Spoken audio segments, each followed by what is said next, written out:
안녕하세요. 주식 종목 3분 분석 애널리스트 사고판다입니다. 오늘도 수급은 별로 역대급으로 별로 좋진 않았지만 상한가가 도합 15개가 나오는 상당히 핫한 그런 장이었다. 그리고 상한가에 도달하려고 했던 종목만 하더라도 거의 2, 30 종목이 넘기 때문에 오늘은 거의 조금 변동성이 상당히 큰 그런 하루였다라고 좀 볼 수 있겠습니다. 뭐 수급상으로 코스피 같은 경우에 상당히 안 좋은데 개인이 또다시 7,800억 정도 매수를 하면서 별로 수급이 다시 개인한테 몰렸고, 코스닥 같은 경우에 외국인 좀 사들이면서 좀 괜찮은 그런 모습을 보였습니다. 차트상으로도 코스피 같은 경우에 뭐 그렇게 나쁘다고 하진 않겠지만 그냥 보합 정도에 머무르는 그런 모습을 보였고, 코스닥 같은 경우에는 오늘 또다시 800포인트를 뚫으면서 상당한 힘을 보여주는 그런 요즘 그런 모습을 좀 보여주고 있는 그런 하루입니다. 그리고 미장을 보게 되면 어제 다우존스가 0.6% 상승해서 좋은 양봉자리를 만들었고, 나스닥 이때 전고 돌파를 했나요? 돌파를 하고 좀 머물러 주다가 현재 좀 숨고르기 하는 그런 모습이고, S&P도 마찬가지입니다. 오늘 고점 돌파를 해서 상당히 좀 좋은 자리로 가고 있는 그런 모습. 반도체,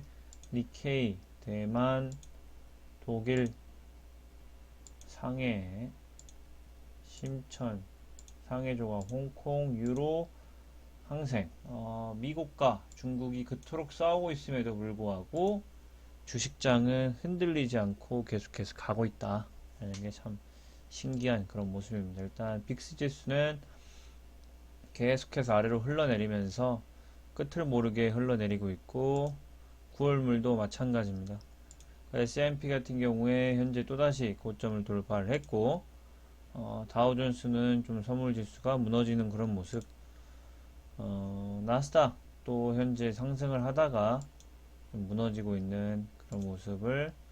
보이고 있다라는 거고, 그동안 미치도록 상승했던 실버가 조금은 조정을 하려는 그런 모습을 보이고, 골드는 계속해서 상승, 크루드 오일도 숨고르기 중이고, 어, 미국보다 지금 FX 유로 환율이 상승을 하면서 유로 가치가 상승하는 그런 모습. 엔화 가치는 뭐 보합 정도로 머무르는 그런 모습입니다. 그래서 특별하게 위로 슈팅이 나오지도 않고 아래로 슈팅이 나오지도 않은 지금 눈치 보기 장세가 이어지고 있다라고 봐도 과언이 아닐 것 같습니다. 그리고 오늘 주식장의 조금 주인공들은 아무래도 진단 키트주들이 아니었냐라고 생각을 하면서, 오늘 시젠이 좀 상당한 시세가 나왔는데 오늘 시젠이 거의 20% 가까이 급등을 하면서 외국인이 16만 주를 매수해서 끌어올리는 역사적 신고가 지점이기 때문에 참 마음이 좋습니다. 이때부터 제가 시즌을 다시 한번 소개해 드렸던 것 같은데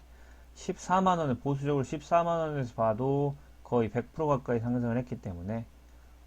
계속해서 들고 가신 분들은 이때 샀더라도 80%에서 100%를 먹을 수 있었다라고 보이고, 역시나 뭐 키트주, 좀 주요한 키트주가 4개가 있는데 1번 대장이 역시 시젠이라고 볼 수 있겠고, 2번 대장이 오늘 상한가를 말아 올렸고 오늘 역사적 신고가 지점을 돌파한 그런 랩지노믹스인데, 수급을 보게 되면은 외국인이 한 달 사이에 4만 주, 그리고 오늘 6만 주를 매수를 하면서 외국인과 기관이 주요 수급 주체였다라고 좀 볼 수 있겠고, 랩지노믹스 시총은 약 4,400억 정도, 그리고 하로이가 135배라고 익스펙트 지수가 나오는데, 그만큼 현재 코로나가 거의 절정인 상태에서 랩지노믹스 진단키트 주가 이렇게 잘 팔리고 있기 때문에 아무래도 이제 실적 발표 때 상당히 급등할 가능성이 있다 라고 보여지고, 일단은 임원 6월 20일에 한 2만 주 정도 매수를 했고, 일단 전환사채를 취득 후 매각을 하고 있고, 그다지 그렇게 눈에 띄는 뭔가 공시나 눈에 띄는 그런 게 없지만 조용히 역사적 신고가를 기록했기 때문에 뭐 따로 뉴스도 따로 없는 것 같습니다. 그렇기 때문에 조용히 오르는 주식들은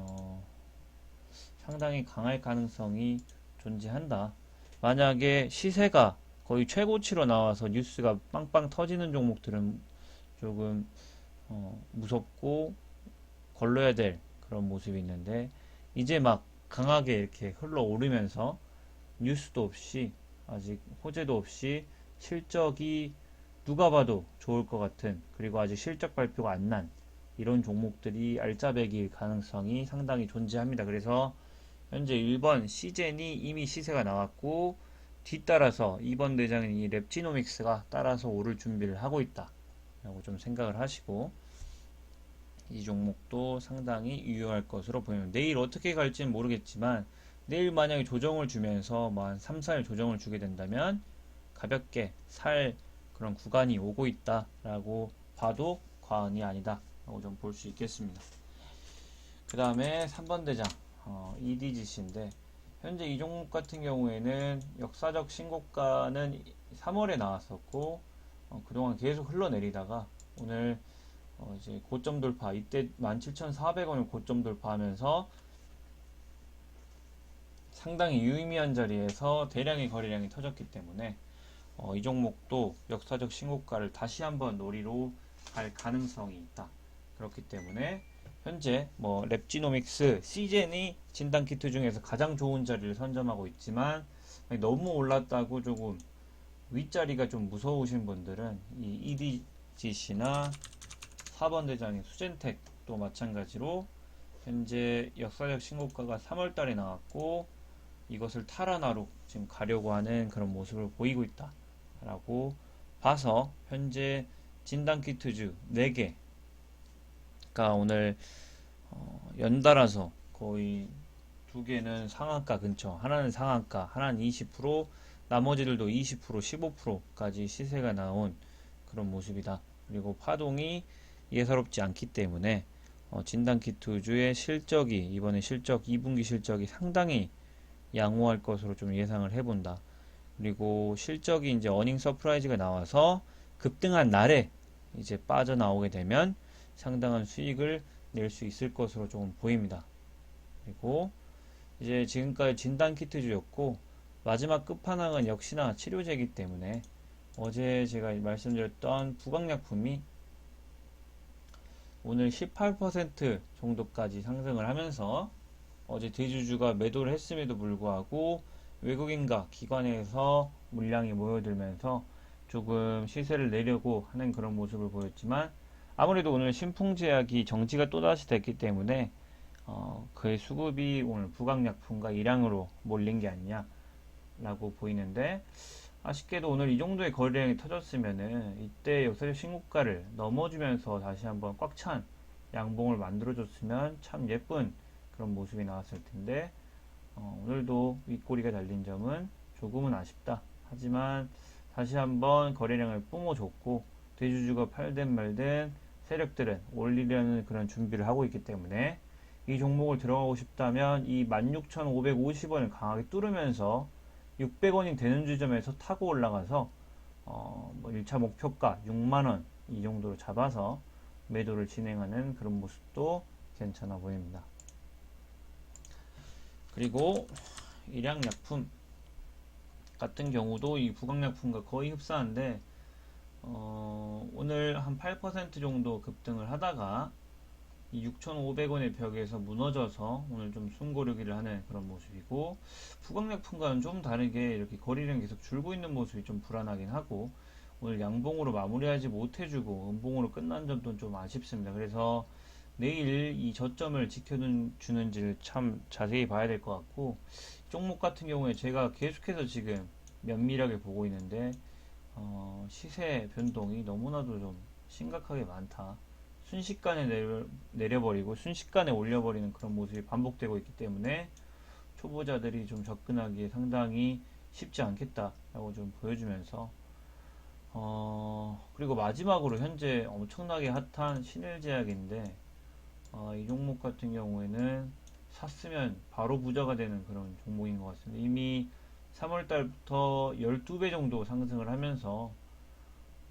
신풍제약의 거의 두 번째 제2의 신풍제약이 되는 그런 모습인데 이 신일제약이 오늘 아마 경영진이 매도한 걸로 보이는데 이 형님 뭐 6천주 정도 시세를 조금 받아 먹은 것 같고 그렇고 현재 너무 비정상적으로 상승을 했기 때문에 급락을 할 때도 뭐 60% 90%씩 급락할 가능성이 있다 라고 보여지고 조금씩 신일제약을 지금까지 들고 계신 분이 있을지는 모르겠지만 서서히 익절해 나가려는 그런 모습을 보이는 게 좀 현명하겠다라고 좀 보이면서 마지막 끝내기 전에 시장 자금 흐름도를 보게 된다면 신용잔고가 오늘 1000억 정도 늘었지만 거기 예탁금이 6천억 정도 증가를 하면서 조금 상쇄시키는 그런 모습이고 정부가 최대한의 노력으로 지금 부동산의 자금과 그리고 뭐 비트코인의 자금들을 최대한 주식으로 몰려는 그런 모습을 보이고 있기 때문에 코스닥 같은 경우에 상당히 조금 좋을 가능성이 있겠다. 이 정도로 유동성을 풀어주고 이 코스닥의 분위기라면은 이때 2018년도 1월달에 최고치를 찍었던 932포인트까지 노려볼 수 있지 않겠냐 라고 조금 조심스럽게 좀 생각을 하면서 이게 어디까지 급등을 할지 모르겠지만 아무래도 이 상태에서 바로 가기는 상당히 무리가 있고 이때처럼 조금씩 눌러주면서 가던지 만약에 가다가 암초를 만나서 21선을 강하게 깨고 흘러내린다면 조금 시간은 오래 걸릴 수 있겠다 라고 보이면서 오늘 대장들은 바로 진단키트 주였다고 좀 볼 수 있겠습니다. 그만 줄이겠습니다.